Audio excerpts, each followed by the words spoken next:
Hola queridos amigos, qué bueno que podemos encontrarnos una vez más en su programa Reflexiones sobre el Reino, que llega a usted por medio de este canal, Su Pastor Online. Y antes de comenzar, quiero invitarlos a orar, para pedirle al Señor que pueda bendecirnos, abra nuestros corazones y podamos entender su palabra. Padre, gracias porque una vez más podemos abrir tu palabra.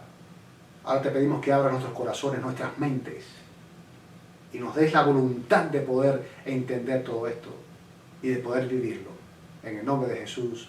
Amén. Amén. El tema de esta noche es un tema muy importante. Su título es ¿Has pecado?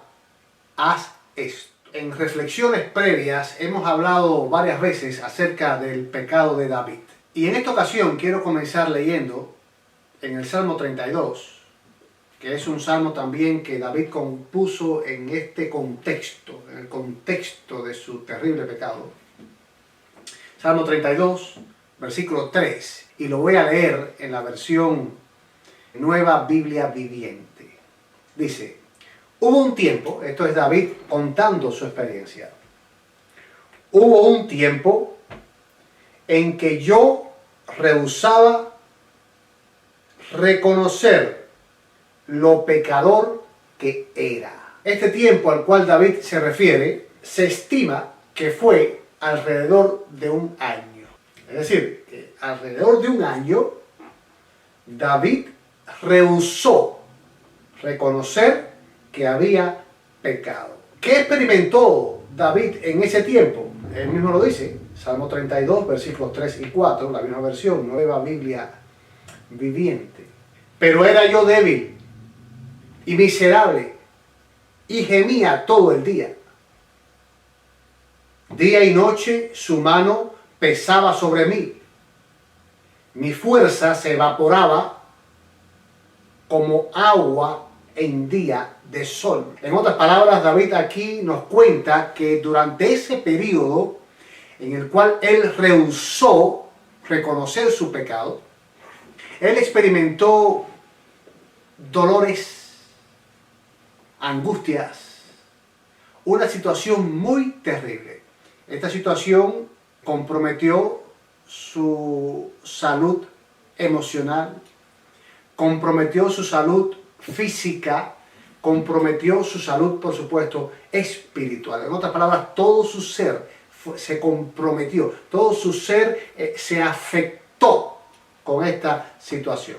Sin lugar a dudas que todo este dolor fue el resultado de la presión que estaba haciendo en él el Espíritu Santo para que él reconociera su pecado y para finalmente llevarlo al arrepentimiento, al perdón y a la salvación. Así que David se pasó un año sin reconocer, sin confesar, sin arrepentirse.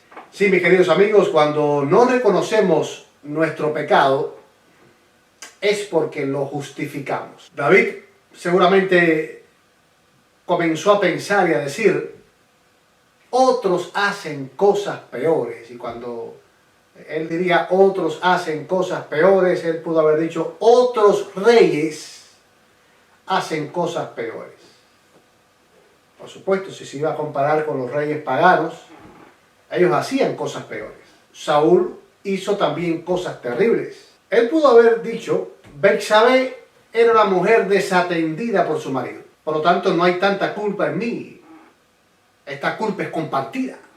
Y todo esto hacía que él aminorara su pecado y no se sintiera pecador. Pudo haber dicho dentro de sí, después de todo, yo hice todo lo posible para ayudar a Urías. Yo hice todo lo posible para que él llegara y estuviese con su esposa. Pudo haber dicho también, solo fue una noche de pasión lo que se complicó la cosa. Sí, mis queridos amigos, excusas, excusas y más excusas. Hay un texto muy interesante aquí en Proverbios 30, 20, y yo lo leo en la versión BLP. Dice, la mujer adúltera devora al hombre. Y aquí el autor se está refiriendo a una mujer adúltera, pero es evidente que esto también aplica al hombre adúltero. Y es interesante que aquí se le califica a esta mujer, o pudiera ser también al hombre, como adúltero, no necesariamente porque adultera una vez, porque cometió una vez un error. En el hebreo, esta palabra adúltera está en una forma que se puede interpretar como un gerundio.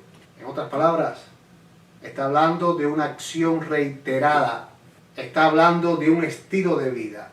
El autor, el proverbista, está describiendo a una mujer que devora a ese hombre,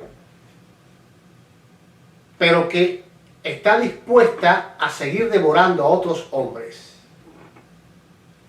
O, repito, lo mismo pasa con el hombre cuando es un hombre que está viviendo o está llevando a cabo un estilo de vida de adulterio.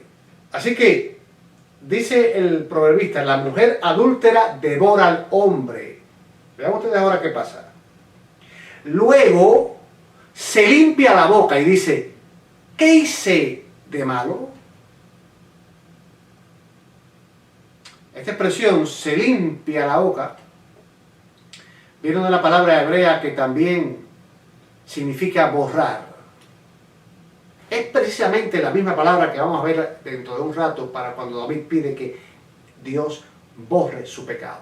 Esta mujer o este hombre, que pudiera ser también, como ya le dije, una vez que comete su pecado, se hace un lavado de cerebro y se especializa en no tener cargo de conciencia, en justificar su pecado, en decir, aquí no ha pasado nada. Ellen White, en el libro Testimonio sobre conducta sexual, adulterio y divorcio, la página 72, ella habla de estar en una condición perdida.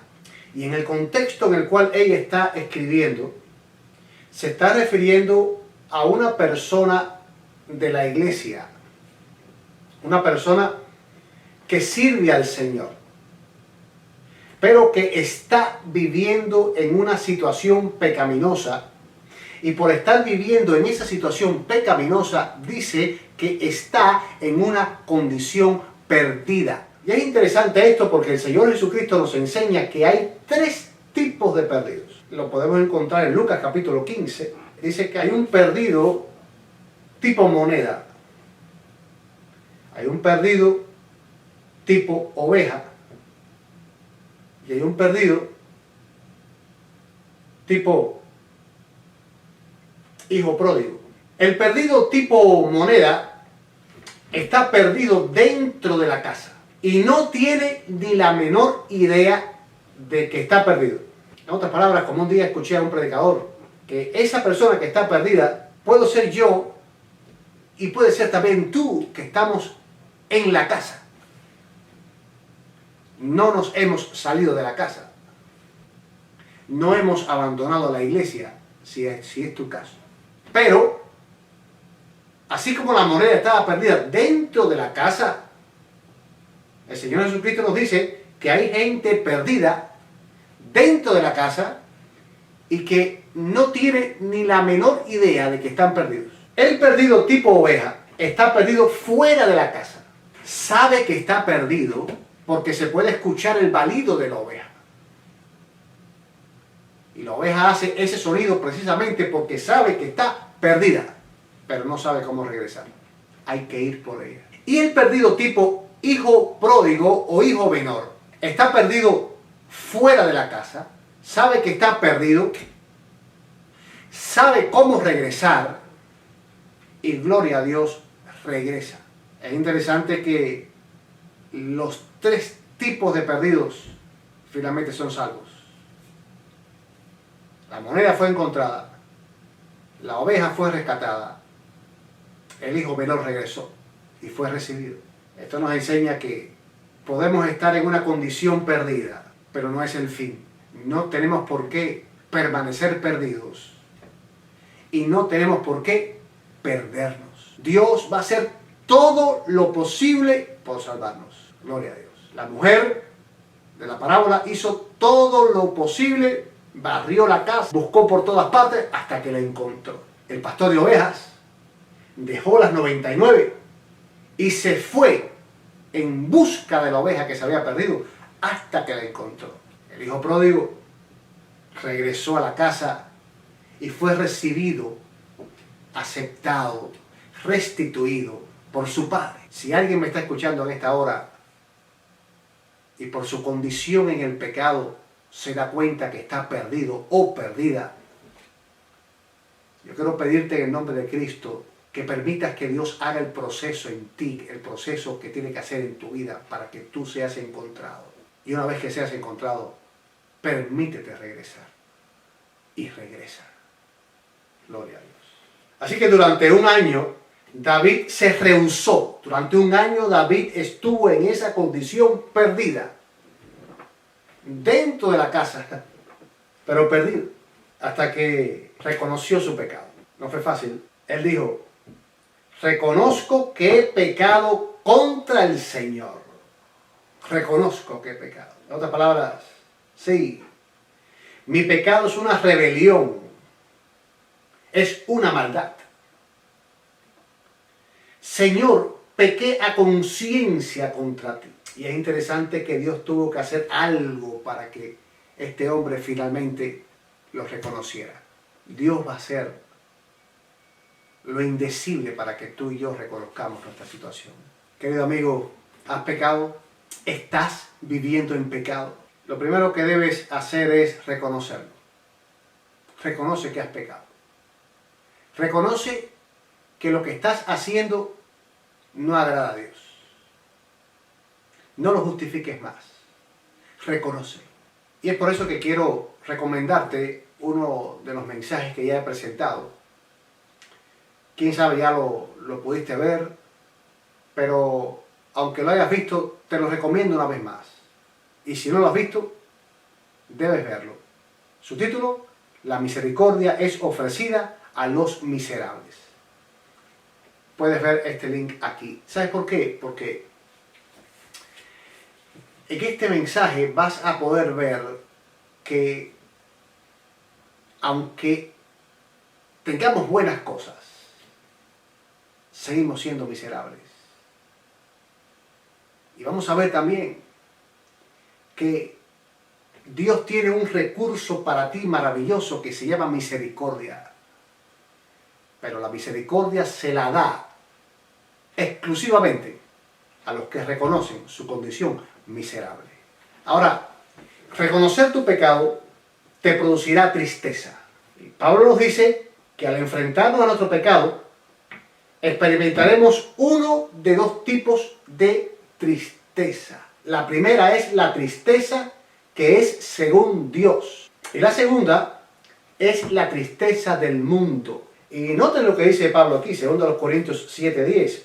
Porque la tristeza que es según Dios produce arrepentimiento para salvación. Así que la tristeza que es según Dios, ¿qué produce? Produce arrepentimiento para salvación. Sí, hay una tristeza.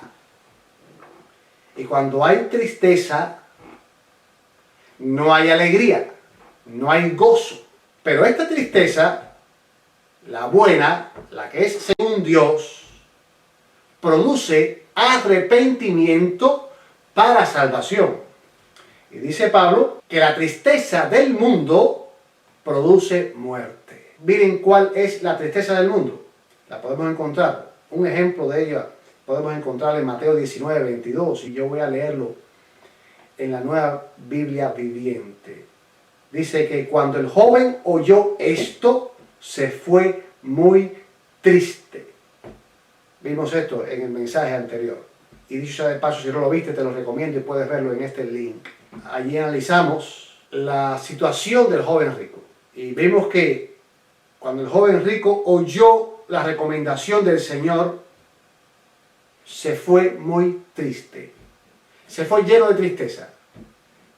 Claro, esta tristeza no fue la tristeza según Dios, esta tristeza fue la tristeza que da el mundo. Porque se fue amando al mundo. Se fue amando su pecado. pecado que nunca reconoció. Este es el caso típico de alguien que está perdido dentro de la casa y ni se imagina que está perdido. Y no solo que no se lo imagina, sino que no admite que está perdido. La tristeza que experimentó David le produjo arrepentimiento y salvación. Y una vez que David reconoció su pecado, estuvo listo para hacerle su pedido a Dios. Y vamos a ver este pedido maravilloso que David le hizo a Dios. En primer lugar, David le pide a Dios: borra mis rebeliones. La palabra que se traduce aquí como borra, ya la vimos en el caso de la mujer adúltera cuando lo vimos en Proverbios. Esta palabra significa arrasar. Esto es borrar, pero no un simple borrón. Significa arrasar. Esta palabra se usa en la Biblia para cuando un ejército llega y arrasa. Por ejemplo, aquí vemos esta ciudad que ha sido arrasada por la guerra. Está arrasada. Ahí no hay nada entero. Todo está arrasado. Es como si se borró la ciudad. Todo está arrasado. David le está diciendo al Señor: Señor, borra mi pecado de tal manera que no queden vestigios de él.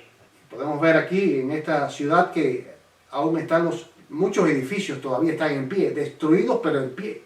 Cuando los ejércitos antiguos arrasaban una ciudad, lo destruían todo, al punto que la nueva ciudad se edificaba encima de los escombros de la antigua.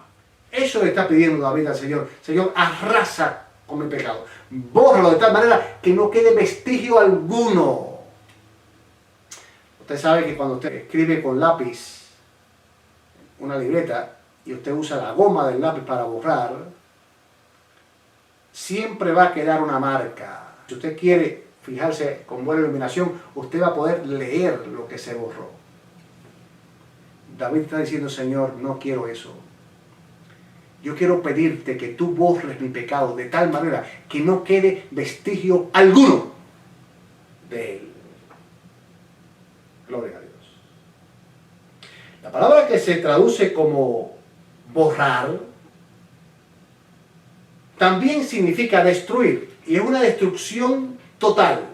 David está pidiendo que los documentos donde está escrito su pecado y descrito su pecado sea destruido, como una máquina que destruye el papel. Destrózalo, Señor. Que no se puedan unir esos pedacitos y se pueda volver a leer. No, destruye eso, Señor. Ahora David también le pide al Señor: Señor, lávame más y más de mi maldad. Nótese que David no simplemente dice: borra mi pecado. No, él le pide al Señor que borre su pecado, porque también le va a pedir que lo lave. Él no quiere seguir pecando. Lávame, Señor. Yo soy sucio. Lávame. Lávame más y más de mi maldad. La palabra hebrea que usó David, que se traduce como lávame, es precisamente el lavar la ropa. Y es lavar la ropa al estilo antiguo. Y ven aquí esta señora que está lavando la ropa en el río. Ella puso la ropa encima de una roca, una piedra grande, y tiene hasta un palo, una maceta, y ella le da la ropa, le da, todo eso hace, la restría, le da, todo esto con mucho vigor, con mucha fuerza. Ella quiere que la ropa quede limpia. David dice: Señor, haz lo que tengas que hacer, pero lávame, lávame, lávame. En el versículo 7 David dice: lávame y seré más blanco que la nieve. Miren que este paisaje es una gran nevada. Todo está blanquito. Dice, Señor, yo quiero estar blanquito de pureza. Ahora mismo estoy sucio. Te quiero pedir que tú me laves con vigor. No dejes nada. ¿Has lavado alguna vez una ropa a mano? Una pieza de ropa. Aunque hoy tenemos lavadoras, máquinas que lavan. Hay ocasiones en que es necesario lavar algo a mano. Porque usted no va a echar esa ropa pequeña, esa pieza de ropa en la lavadora, porque no va a lavar todo ese proceso de lavado para una sola pieza de ropa. Por lo tanto, usted la lava, le hace falta de momento, usted la lava con la mano. Pero esa ropa tiene una marca, se ensució, quizá el cuello se ensució. Y usted lo restriega, toma un cepillo, lo restriega, lo hace con fuerza. David dice, Señor, lávame y que quede blanco como la nieve. Gloria a Dios. En otras palabras, Señor, quítame la suciedad como sea. Ahora David le pide otra cosa al Señor. Le dice, Señor, límpiame de mi pecado. Y la palabra limpiar aquí no es la misma de lavar. Por supuesto, cuando algo se lava, se limpia, queda limpio. Pero ahora David es más enfático aún y usa otra palabra, dice, límpiame de mi pecado. Y esta palabra, límpiame de mi pecado, se repite en el versículo 7 y se traduce como purifícame. Es la misma palabra, pero aquí se traduce como purifícame. Así que la palabra que se traduce como límpiame también se traduce como purifícame. Pero nótese que ahora David dice, purifícame con hisopo. Y el hisopo era esa plantita que ustedes pueden ver allí. Una planta de, quién sabe, unas 20 pulgadas. Que se unían varias y las hacía un mazo. Y esto era usado para ocasiones de limpieza ritual. El hisopo se usa para la purificación de un leproso. Ha sido declarado limpio y se le hacía una ceremonia ritual en la cual se declaraba que estaba purificado. David está diciendo, Señor, yo quiero ser limpio. Yo he estado sucio. Yo quiero estar limpio. Por lo tanto, yo te pido que tú uses todos los recursos para limpiarme. Lávame con energía.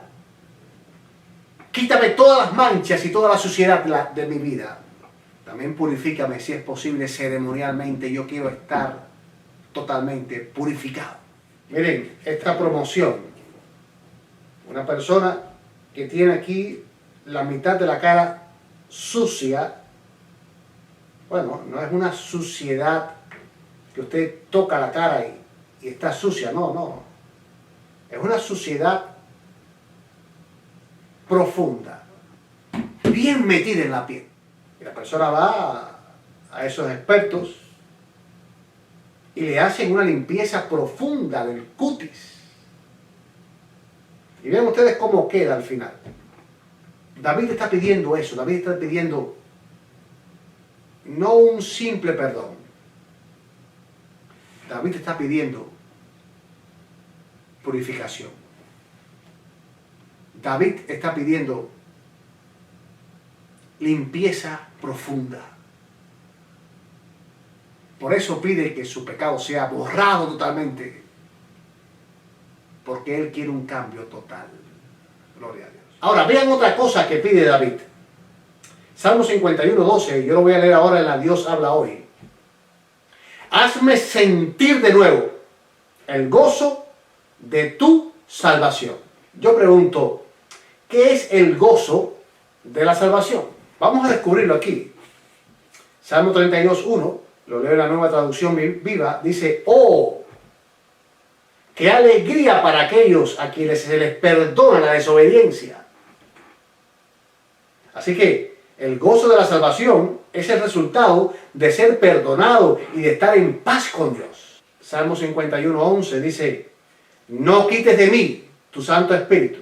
Y aunque esto es otro pedido que el salmista le hace al Señor, esto está estrechamente relacionado con el gozo de la salvación. El gozo de la salvación es el resultado de ser recipientes del Espíritu Santo. Y note lo que dice el Salmo 16:11. En tu presencia hay plenitud de gozo. El gozo de la salvación es el resultado de la presencia de Dios en nuestras vidas. Ah, mi querido amigo y hermano, el gozo de la salvación lo tienen los que han sido perdonados. El gozo de la salvación lo tienen los que disfrutan la presencia del Espíritu Santo en sus corazones, en sus vidas. El gozo de la salvación lo tienen los que viven en la presencia de Dios, los que viven en comunión con Dios. Así que David está pidiendo, Señor, yo quiero tener el gozo de la salvación. Quiero perdón, quiero paz contigo. Quiero que el Espíritu Santo esté en mi corazón. Quiero estar en comunión contigo. Yo quiero en este momento recomendarte otro de los mensajes que he presentado. Que si ya lo viste, pudieras verlo otra vez. Y si no lo viste, no debes perdértelo. Su título, ¿cómo podemos tener comunión con Dios? Y lo puedes encontrar aquí, en este link. Pero noten ustedes qué interesante. Dice ahora David, hazme sentir de nuevo el gozo de tu salvación. Hazme sentir de nuevo. En otras palabras, David lo tuvo, pero lo había perdido. Sí, porque en el periodo de nuestras vidas en que estamos viviendo sin salvación, no tenemos el gozo de la salvación. Y no tener el gozo de la salvación es lo más triste que podamos tener. Porque no tener el gozo de la salvación es no ser perdonado, no ser dirigido por el Espíritu Santo, no tener comunión con el Señor. No hay deseos de orar, no hay deseos de estudiar la palabra, no hay deseos de escuchar un mensaje,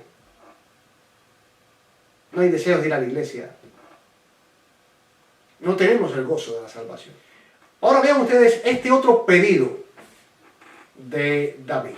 Dice él, Dios mío, crea en mí un corazón limpio. Salmo 51:10, y lo leí en la Reina Valera contemporánea. Y es muy interesante que la palabra que se traduce aquí como crea es la poderosa palabra bara. La palabra bara, cada vez que se usa y que se traduce como crear, es Dios quien está creando. Por tanto, el salmista le dice, Señor, Señor, así como tú creaste los cielos y la tierra, en el principio creó Dios los cielos y la tierra, ahí es creó bara. Así como tú creaste los cielos y la tierra, yo quiero, Señor, yo quiero que tú, con ese mismo poder con que tú lo hiciste, tú crees en mí un corazón limpio. Gloria a Dios. En otras palabras, yo quiero pensar como tú. Yo quiero escoger lo que tú escoges. Yo quiero ir siempre por el camino por el cual tú vas.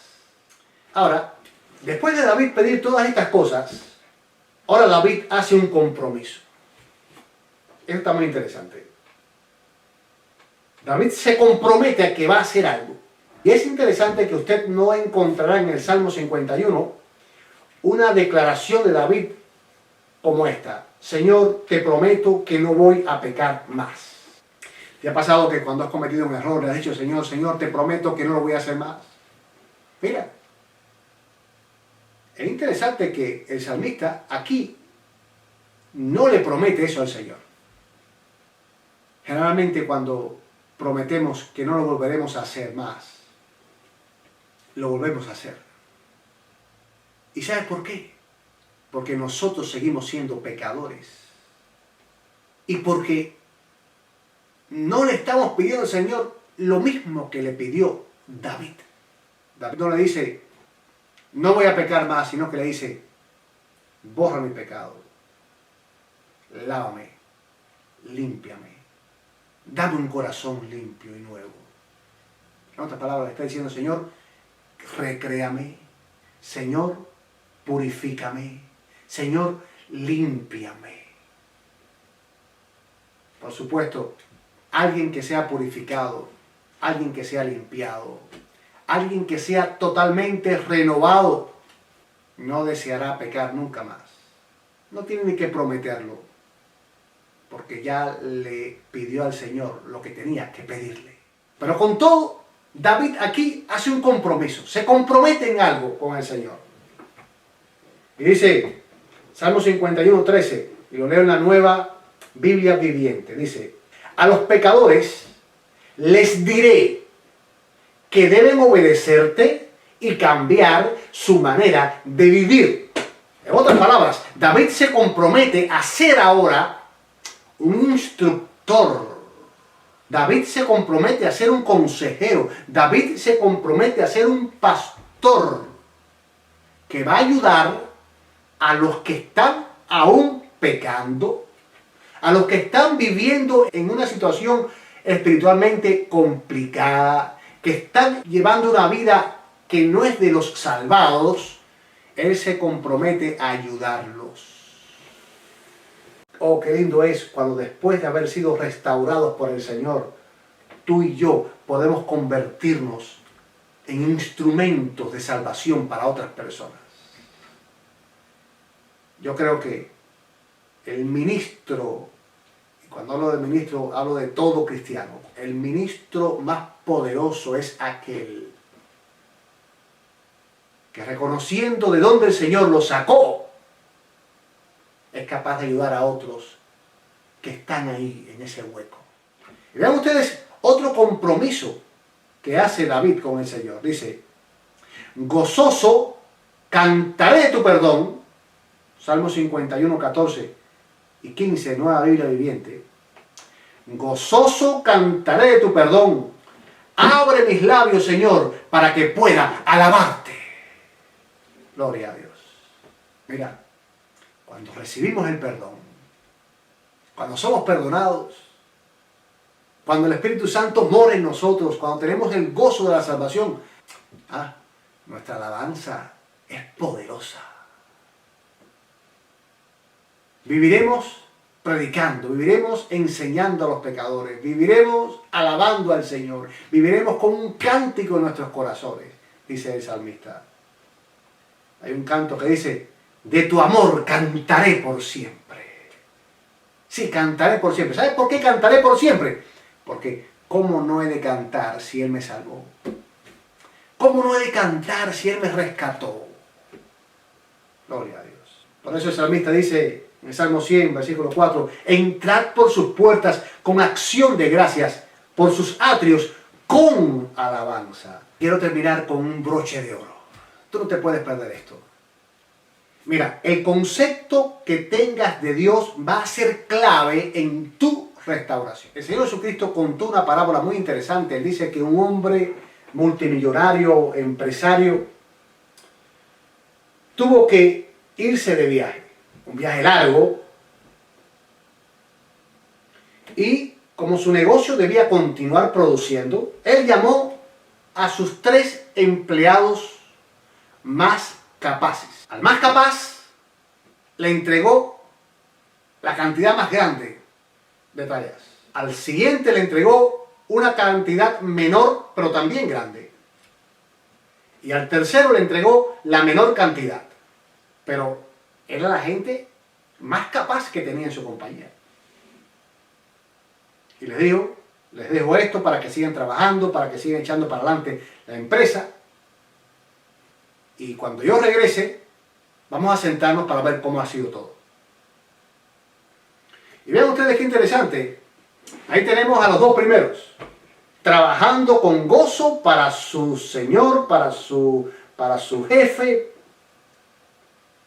Él no está, pero ellos lo quieren mucho, aman la compañía, están enamorados de lo que está sucediendo allí, están apasionados con eso y trabajan como si él estuviera ahí mirándolos. Pero vean ustedes el tercero. El tercero no trabajó, no hizo su parte. Y yo pregunto, ¿por qué no hizo su parte? Miren, aquí está la respuesta. Mateo 25, 24, nueva versión internacional. Anótalo bien. Cuando el Señor regresó y lo llamó y le pidió cuentas, Él le respondió: usted es un hombre duro, que cosecha donde no ha sembrado y recoge donde no ha esparcido. Wow.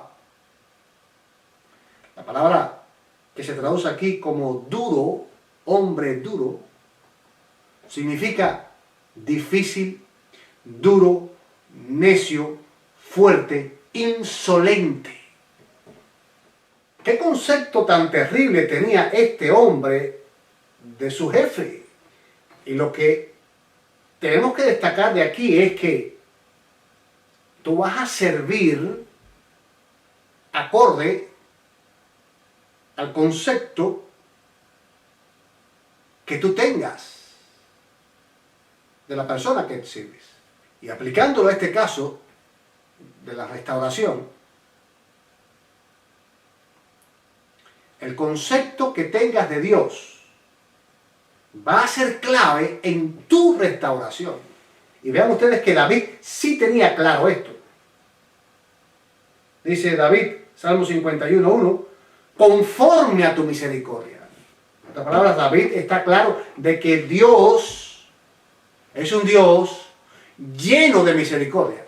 Y también dice en el Salmo 51:1, dice, conforme a la multitud de tus piedades. Para David, Dios es extremadamente piadoso y misericordioso. Por lo tanto, David no duda que Dios lo va a perdonar. Mira, con esto quiero terminar.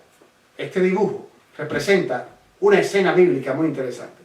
Una mujer es sorprendida en el mismo acto de adulterio. No es que alguien dijo, yo la vi. No. Es que la sacaron de la cama y la traen delante de Jesús para que Él le aplique la ley. ¿Sabe qué decía la ley? Miren, Levítico 20:10.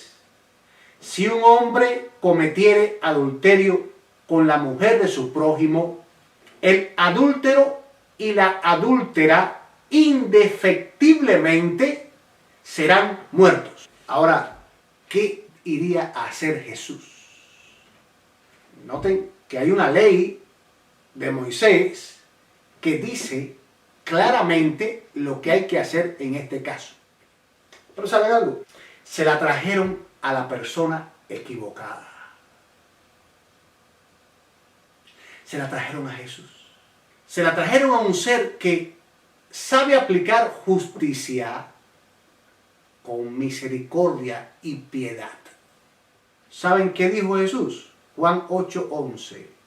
Jesús le dijo, ni yo te condeno. Va. Jesús no la condenó. Según la ley de Moisés, aquellos hombres, aquella turba airada, podría lanzarle piedras y matarla. Pero nada de eso pasó. Jesús la perdonó.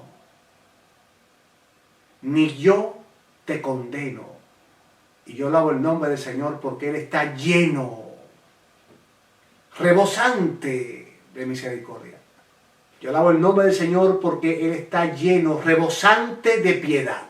Sí, mi querido amigo, si tú que me estás escuchando estás en una condición viviendo en el pecado, yo quiero decirte que debes aceptar la misericordia del Señor.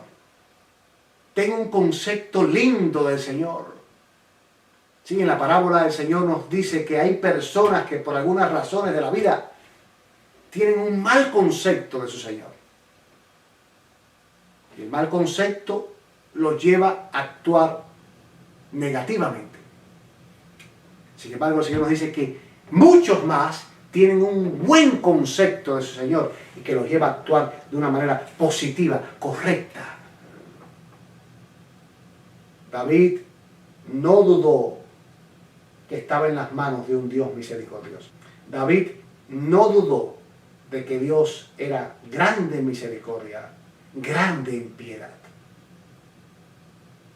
Y por esta razón, David es capaz de decirle: Señor, borra mi pecado, límpiame, lávame, purifícame, renuévame. Gloria a Dios. Ahora, esta escena de la mujer adúltera no termina simplemente con ni yo te condeno. Termina así: vete y no peques más. Y esta declaración nos permite transicionar al tema de la próxima semana, que lo he titulado: si peco y soy perdonado, ¿por qué no volver a pecar? Este tema va a estar muy interesante, porque te invito a que no te lo pierdas. Dios te bendiga. Es mi deseo y oración. Oremos. Padre, gracias por tus bondades. Gracias porque estás lleno de amor, lleno de misericordia, lleno de piedad. Te suplicamos que podamos entenderlo y entonces vivir a la altura de eso. Bendice a cada persona que ha estado escuchando hoy y los que lo verán después. Que todos podamos recibir tu perdón, tu gracia, tu restauración. Lo pedimos en el nombre de Jesús. Amén.